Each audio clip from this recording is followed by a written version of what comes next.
তেল আনবেন কোথা থেকে সেটার জন্য তার পারমিশন লাগবে এবং লাগছে।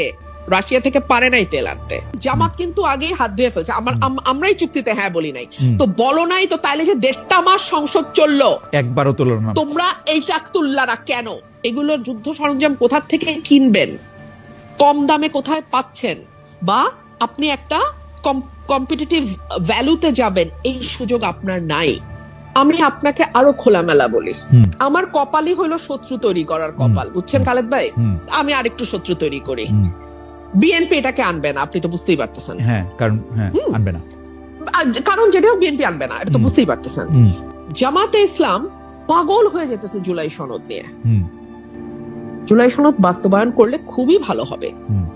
আমি জুলাই সনদের বিপক্ষে না, আমার বাড়ি ভাঙা হয়েছে, আমার উপরে আমি ওই শহীদ মিনার বহুত কিছু, আমি এগুলো ক্রেডিট ক্লেম করার ওই মানে শ্যালো পলিটিক্স বাদ দেই। হ্যাঁ, আমার প্রশ্ন হলো এই যে ভয়াবহ একটা চুক্তি, যেই চুক্তিটা আপনার সার্বভৌমত্বের উপর প্রশ্ন তুলতে পারে, আপনি তেল আনবেন কোথা থেকে সেটার জন্য তার পারমিশন লাগবে এবং লাগছে।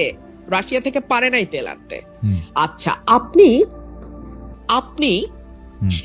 মানে যুদ্ধ সরঞ্জাম, অস্ত্র, এগুলোর যুদ্ধ সরঞ্জাম কোথা থেকে কিনবেন, কম দামে কোথায় পাচ্ছেন, বা আপনি একটা কম্পিটিটিভ ভ্যালুতে যাবেন, এই সুযোগ আপনার নাই এই চুক্তি অনুযায়ী। আরো বহু সমস্যা আছে।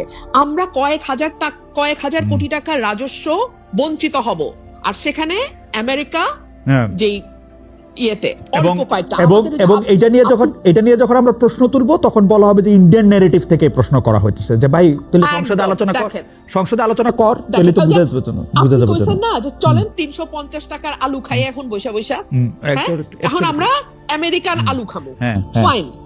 আচ্ছা, এখন আপনি আমারে বলেন, জামাত কিন্তু আগেই হাত ধুয়ে ফেলছে, আমরাই চুক্তিতে হ্যাঁ বলি নাই, তো বলো নাই তো তাইলে যে 1.5 মাস সংসদ চললো, একবারও তুলল না, তোমরা এইটা তুললা না কেন?